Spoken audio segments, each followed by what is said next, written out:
Unison is brought to you by the Young Committee of the International Federation for Choral Music. Sabelo Mthembu is a singer, conductor, and composer who began his music career at church from a very young age.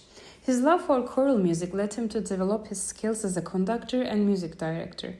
After leaving the University of Johannesburg Choir in 2008, he co-founded an ensemble called Quava Vocal Group. The choir has received numerous local and international accolades, including gold medals at the 2018 World Choir Games and more recently 2 gold medals at the 2022 Interkultur World Choral Cup, where he was also awarded the Best Conductor prize. So thank you, Sabelo, for joining us today. We want to start with getting to know you and your musical journey a bit. So can you tell us about your musical journey and what initially drew you to the choral music? Thank you. Thank you so much for the opportunity. And I'm delighted to be having this wonderful conversation with you. Yeah, my music journey began when I was literally 5 years old. I remember being in a children's choir in my church, and this must have been in the early 80s somewhere. And we had a competition in our church, and our choir won the third prize in the children's choirs.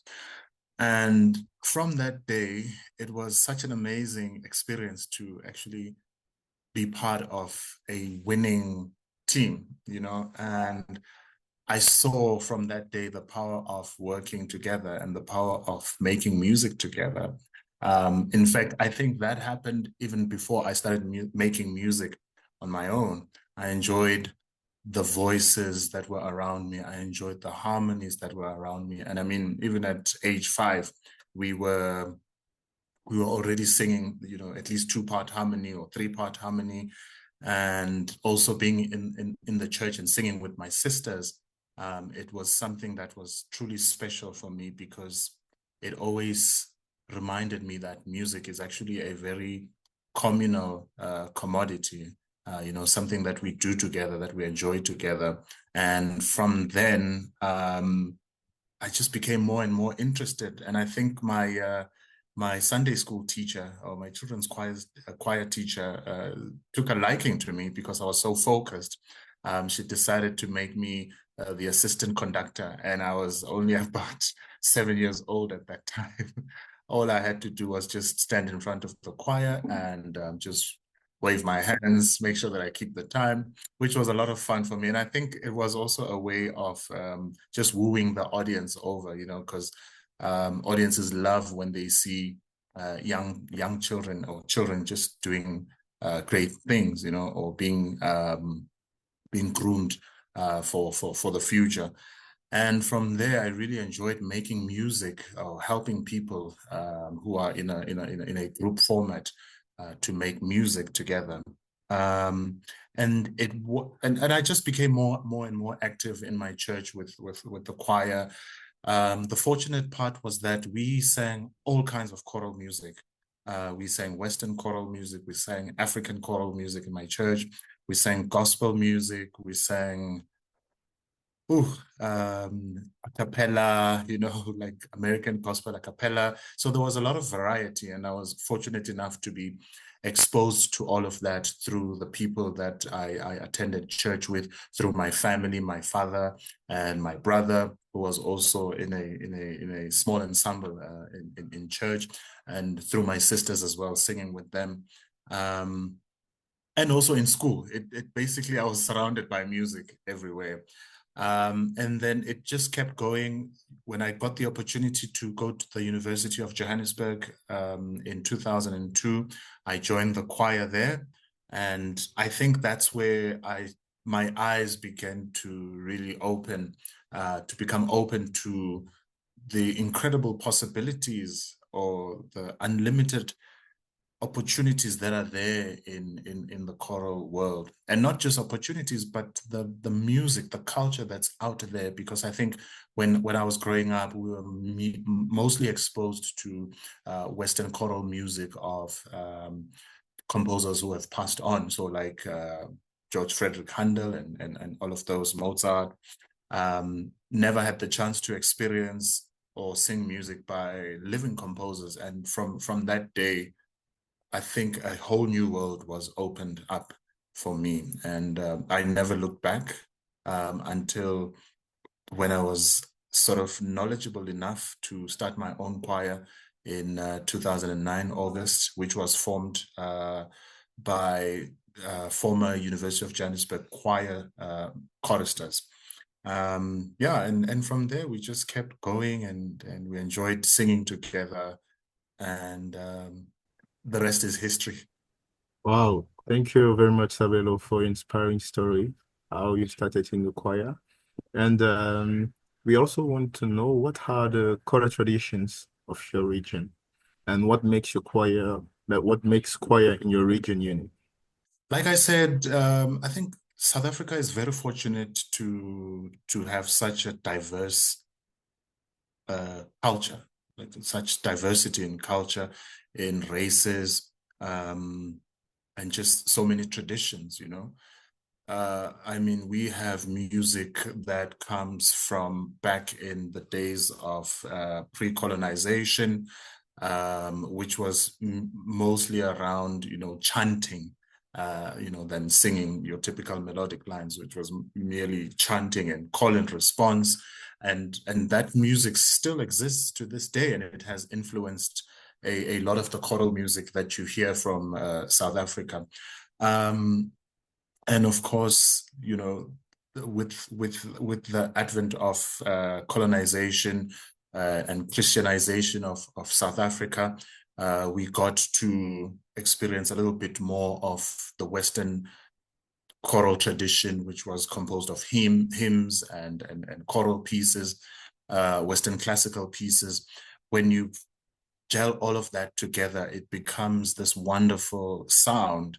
And again, our understanding and our appreciation of African rhythmic elements and marrying those into Western traditional styles of choral music make for interesting sounds, you know, that are uniquely South African. And I think it's a combination of all of that, our history, our traditions, our outlook as society, you know, what we sing about, what we write about. It definitely influences how we relate to choral music. Yeah, I think you're right. Like being exposed to different cultures also, you know, enriches your music and culture, and it's great to hear that that's what you've been experiencing actually. And you said that you went to University of Johannesburg. So we know that you studied management there, and we wonder how this training influenced your approach to conducting a vocal ensemble. And can you tell us about your experience as the conductor of the Quava Vocal Group? That's a very interesting question. So the University of Johannesburg does not offer music as a subject or as a qualification, but it does have one of the best art departments, which is made up of different art organizations, so like dance, music, poetry, choir, what else? Fine art. And the lovely thing is that the University of Johannesburg takes that really seriously. And so we've been really privileged to be part of that society in the university. But yes, as you said, I studied strategic management. In fact, I started with information technology, and then I moved on to strategic management. And it's interesting because I find that even in my role as conductor now, I still use many of those skills. Because when you think about technology, when you think about information technology, it's all about processes, right? Making sure that processes talk to each other. What you put in is what you get out. So in the same breath, you find that to be quite important in running a choir, because you have to have inputs so that you can get quality output. You have to think about how do you structure the process of, for example, teaching a choir a piece of music so that they understand it in a way that is beneficial, or in a way that makes the choir sound good. And also things like what the tools that are available out there, the technological tools that are available, how can we bring them into the choral space, into the choir space, so that we speed up the process of making music or learning music. And then when it comes to management, then in terms of information technology again, there's also the element of data analysis that comes in. There are important times where you have to answer certain questions. You have to collect information about what's happening in the choir. I guess that all forms part of management. You have to collect information and understand how the choir is, as choristers, how people are relating to the music. What are the things that cause people to attend less and less, and what improvements can you do? What structures do you need to make sure that you run an efficient organization and an efficient choir? What strategies do you need to make sure that you achieve all your goals as a choir? So that has come in quite handy for me, because it's something that I studied. So it's quite close to my heart. I think the second part of that question was your experience as the conductor of the Quava Vocal Group. So, like I said, we started the choir in 2009, August. Last year, we celebrated 15 years. We started as a very small group of singers. We were about 6. I just happened to be the person that had a little bit more musical acumen. I have never been trained as a conductor. I still do a 9-to-5 data analysis job. Conducting is something that I'm really passionate about, and I hope one day in the future I can do it full time and focus on it. But Quava was started in 2009, and it's been an interesting journey for us. I think where things really started was when the World Choir Games, or rather, let me not say started, when things really began to take shape for us, was when the World Choir Games came to South Africa in 2018. We were only 6, but we realized that perhaps we would need to grow the choir to about, to become like a small chamber choir of about 25. And we invited a lot of former University of Johannesburg choir singers. And we started rehearsing. We had 6 months to rehearse, and we had 2 categories that we were going to compete in. It was a very challenging time, but also a very interesting time as well, because again, the management side of me came out, because then we had to manage expectations and targets and all of that.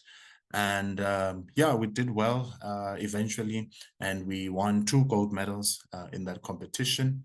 And from there, we just, caught the attention of many people in the choral field. But I think in terms of my experience as a choir conductor, is that in the process of teaching, I've learned so much about music, about myself, and about people.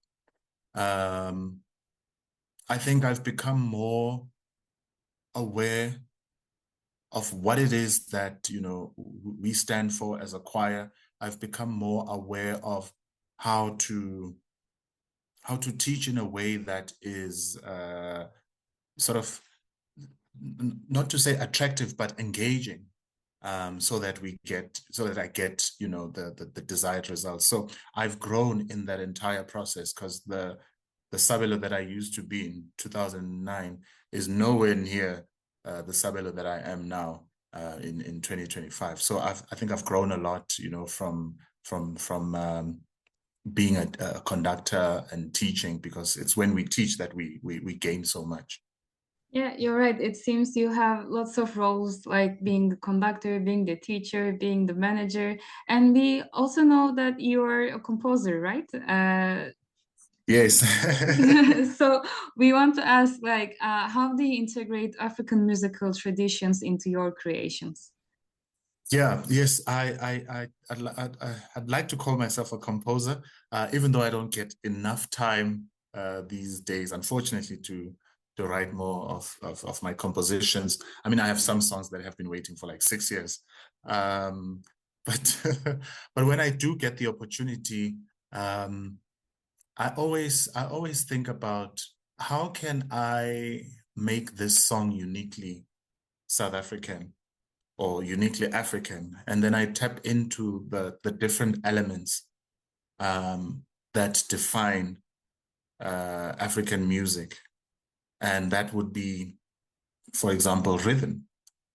Our music is very rhythmic. So in my compositions, I play around with, complex rhythms. I play around with irregular time signatures like 5/4, 7/8, and all of that. And those are unique, well, not uniquely, but very apparent in African indigenous music. And I also focus a lot on language. I mean, I've gone from writing music in Sesotho. I've written music in isiZulu, which is my native tongue. I've written music in Swahili and Shona as well. So I bring in all of those elements, those traditional elements and percussions into the music that I write, just to make it easy to identify back to where it comes from, without getting too technical and making it unidentifiable. So I try to focus on those simple elements that just make African music quite unique. Thank you, Sabelo. And I think in the same idea, what, in your opinion, are the priorities for developing the field of choral music in Africa, particularly regarding the training of young talents? So I think education is important, definitely. And I think it should, well, I believe that music is like mathematics. It's a basic skill, because wherever you go, music is all around us. And I think it should be a basic skill, to be able to understand something as simple as pitch, intonation, should be a basic skill. It's mathematics, understanding the different intervals, something that can be taught at very early stages of education. I think if we can structure our education in a way that accommodates music at basic level, it doesn't have to be something that, people end up doing or people end up taking an interest in, but to introduce it from an education level, from an elementary school level, I think, and these are things that I grew up having the opportunity to do, because I was fortunate enough to be in a school that had a choir. So and we got a little bit of music theory and all of that. And I think a lot of conductors and singers could definitely benefit in Africa when it comes to the basic elements that make up good singing, that make up good hearing. So I think that's the basic start. The rest comes naturally. I think we have rhythm, we have tone. Those are things that I feel in Africa we're born with. But we are also realizing that the world is now becoming smaller. It's becoming bigger but smaller. Bigger for us, but smaller for everyone else, because now people can access the music that we make, and we can teach them the music that we make. How do we bring in the elements of music education in order to be able to communicate our culture as choral specialists? So if I am afforded, for example, the opportunity to speak at the IFCM World Choral Symposium. As an African choral musician, I should be able to express myself in a way that is uniquely African and in a way that speaks to the heart of those who are very interested about African music. And I think that it starts at education level. If we can introduce that, what is music? What is the role of music? What is the C major sound like? What is the key of C? How many notes are in a scale? Those basic things can go a long way. Yeah, I really agree with your comments. Like the world is getting bigger, but also we are getting more connected. So it's kind of getting smaller. And I think it's really good that we have the opportunity to share our cultures with us through different platforms. Enjoying the podcast? Why not check out what else IFCM is up to?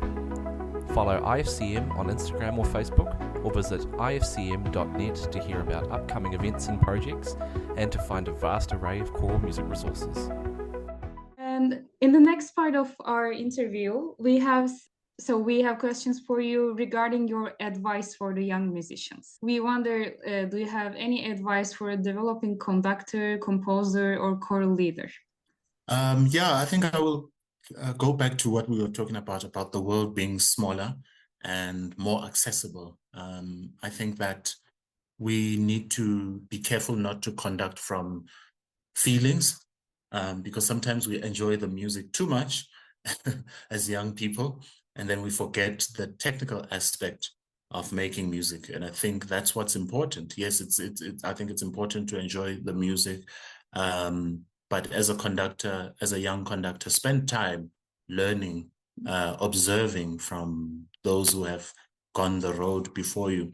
And young conductors also reach out to the conductors that you look up to, that you admire. That's what I've done in my life. I've reached out to many conductors in South Africa and introduced myself through email, and fortunately I've had the opportunity to meet many of them and just to learn from them and to ask questions. It's not always about being famous, and I think because the choral scene works differently. It's not like the typical pop industry where you have to really now put out a hit out there. It's really about longevity. How do you get yourself to a point where you are fully developed and where you are able to take on big spaces? Like I said, do you get enough education or enough knowledge to be able to be an agent of African music, or just choral music in general, where you can go around the world and share your experiences and share your knowledge? And I think it's important. So I would say spend the time to learn. That's what I did. And also, most importantly, one of the questions that somebody asked me was around networking, and they asked me, how do you network? How do you get all these opportunities? And I said to them, I don't network. I focus on the work. I make sure that my work speaks for itself. And when I do network, I form friendships more than anything. And anything that comes out of that then is just sort of a byproduct, because I think sometimes we can be obsessed with making it, and then we want to network. And then when those networks don't work for us, we end up giving up. So I think it's important to build relationships, make sure that your work speaks for itself, because it will attract the attention of those who matter. So yeah, that's my advice. Thank you, Sabelo, for your advice, and I think it will help young people, especially us. And I wanted to ask, how can young people get involved and gain experience and also learn? Well, I think join a choir. Firstly, that's really the first step. And then most people who join my choir, for example, only think that it's about singing. And then they also realize that there's actually much, much, much more that happens in the background. Here you guys are doing, the marketing element, the connections element. There's a lot that goes on. But if you were not in a choir, you wouldn't have known that. And I think that's the first step. If you are interested in choral music, join a choir and see how things work. Join a reputable choir, a choir that is very well managed, so that you can see how everything works and learn from those who are around you. And in a choir space, in the choral space, there is no room for egos. There's so much opportunity for growth and for learning, because I unlike in the popular space where some people are inaccessible, here people are very accessible. I've had the opportunity of having conversations with some of the greatest composers and some of the greatest conductors in the world, like friend to friend, which is something you wouldn't get anywhere else. So I think getting involved really starts with the basic.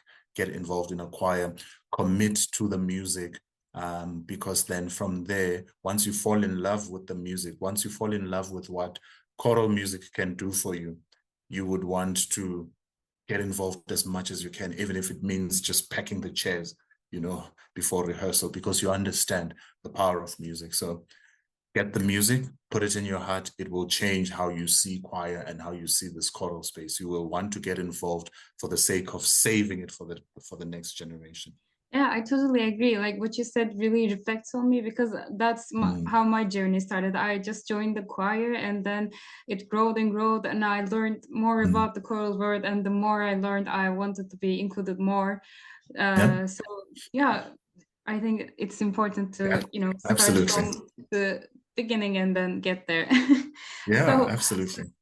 So we wonder, do you remember the first concert that you conducted? Like how did you feel in your first concert, and who was your mentor?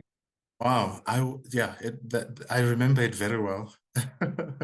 It was so, because we were only a small group of 6 singers. We sort of had the Voces 8 model, where I would sing with the choir and conduct from the side. So that was very interesting, because I had to focus on my music, knowing my music, and also knowing what everyone else is supposed to sing, and then focusing on entries. So I had to play multiple roles. But I do remember it very well. It was at a friend's church in Soweto. And the response was absolutely amazing, because I didn't think that it would have such an impact. This was a group of people who had never heard the style of choral music that we sang. And they were just blown away, and they wanted to hear more. Who are you guys? Where are you from?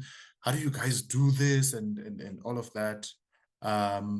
Yeah, and I think, like my mentors were really my choir university choir conductor, Renette Bauer, who was very instrumental, in teaching me choral music. And I just learned by observing.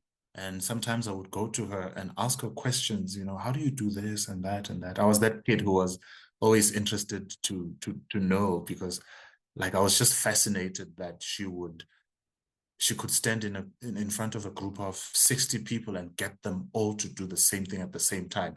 For me, that exuded power and excellence, and I really admired that, and I just wanted to know how she did all of that. So I remember our very first concert. I was definitely nervous.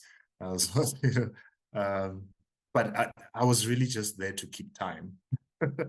That was my role at that time. And like I say, it's grown to even much more, now when I conduct, I always think about, how do I bring the message across? How do I get the best out of my choir? How do I connect with my choir? How do I use my expression, my nonverbal expressions to get the message out of the choir, so that it impacts the audience? And I think that's where I am right now. Yeah, that's very, very great to hear about that story. And Yeah. Are you a young choral conductor, singer, or manager? Consider registering for IFCM's next Young program. The Young program provides young choral leaders with opportunities to learn, grow, and make a meaningful contribution to the choral community. Visit ifcm.net and find the Young program page for more information. now we have 5 more last question, and we'll go very quick. And the first is, Okay. who is your favorite composer? My favorite composer, I've got too many. Can I name 2 or 3 or 4? Yeah, Okay. absolutely.